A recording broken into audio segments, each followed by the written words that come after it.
Hey everyone, welcome back to Shank Outdoors. If you're new here, my name is Sky and I am the host of the Shank Outdoors podcast. And today is Tackle Theory Thursday, where we talk anything from tackle to gear to kayak fishing, hard water fishing, tips, tricks, you name it. That's what we're going to talk today. So I saw a quick post on social media that sparked a conversation in me today. And what I want to talk about is ice safety. We're still new into, we're still fresh into the season. It's early December, and the weather has been crazy. Let's admit, it's been up, down. 1 minute we're in the mid minus 20s, anywhere from minus 20 to minus 28, to suddenly the next week jumping up to plus 7, 8 degrees in our area of Alberta, Canada. Then suddenly it's staying around that plus 2 0 mark. Then suddenly it plummets back down to minus 15. And so, for example, right now we're hovering around 0 degrees, 2 degrees in the morning, or during the day, I should say, and then minus 12, maybe minus 15 at night. Just wanted to take a quick break to remind you that December 14th, Hooked Up Fishing Gear and Archery are having their annual celebration, providing Santa photos from 11 a.m. to 2 p.m. Again, that's December 14th at Hooked Up Fishing Gear and Archery, Spruce Grove, Alberta. Hope to see you there.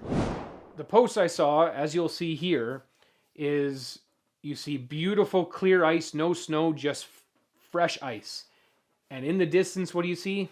An SUV car slowly making its way across the ice. Well, just because you see somebody else on the ice, whether they're walking or driving, doesn't mean it's safe where you are on that ice, or that they should be out there in the first place.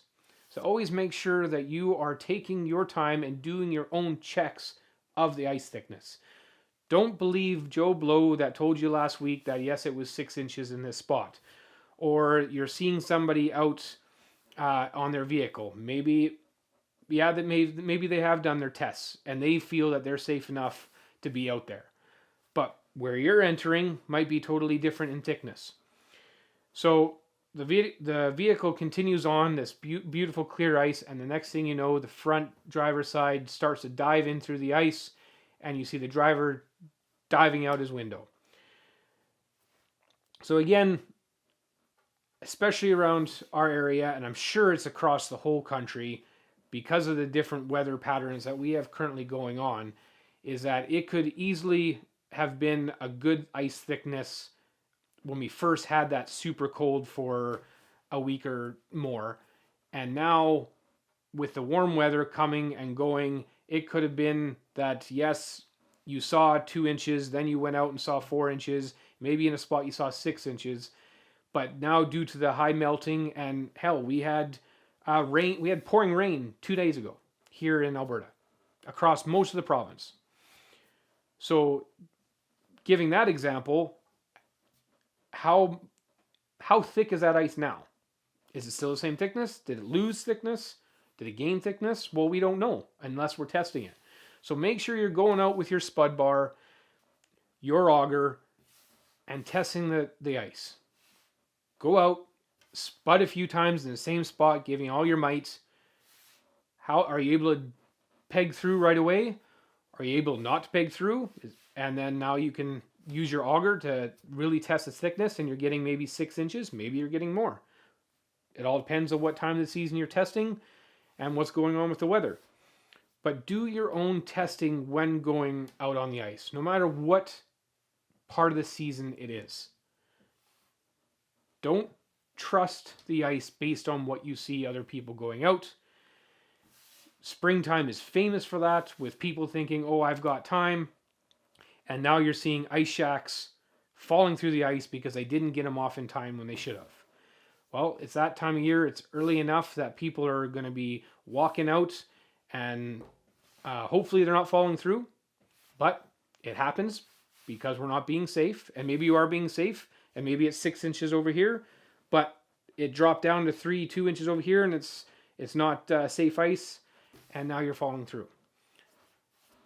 Driving out on, now, unfortunately, it's not common sense. I know there's a lot of people out there that nobody has common sense anymore.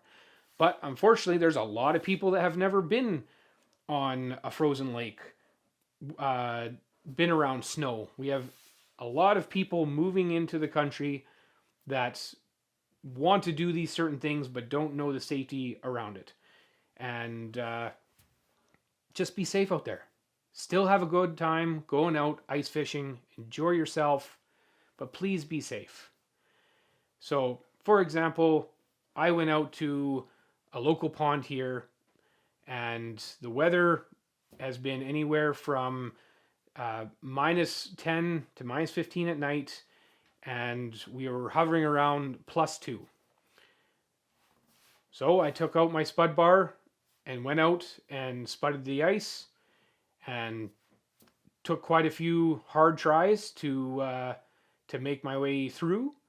Eventually I was able to, but again, tested the ice, took my 8-inch auger, drilled a hole where I felt I was safe. Now, where I felt actually where I was safe, because I had yet to be on the ice this year, and even though my spud bar was taking quite a while to go through and didn't look like it was 2-3 inches, it looked more. So I drilled a hole right there from the dock, because this pond left the docks out, and sure enough, it's 6 inches. So I go out a little bit more, still spudding my bar, and then find a further out spot where I felt that I was far enough out to be safe with spudding and be deep enough where I wanted to catch some trout. Drilled my hole. Sure enough, I'm still 6 inches, so I stayed for a couple hours and went fishing. Unfortunately, they did not want anything I had, but I still had a good time out on the ice, and I was being safe prior to stepping out on the ice. So there's people out there that like to go a little earlier than myself, and that's totally fine. That is up to you. All I'm asking is for you to be safe and testing the ice as you go out. Make sure that you're walking out anywhere from 4 to 6 inches, and if you're planning to take a vehicle, make sure that you know the ice is thicker than 12 inches. It's better to be safe than sorry. Some people won't go out unless they know it's 24 inches. That's totally up to them and up to you. But recommendations, don't go out unless you know your thickness and what ice can handle at that thickness. Until next Thursday, I hope you have a great weekend fishing, and we'll see you in the next episode.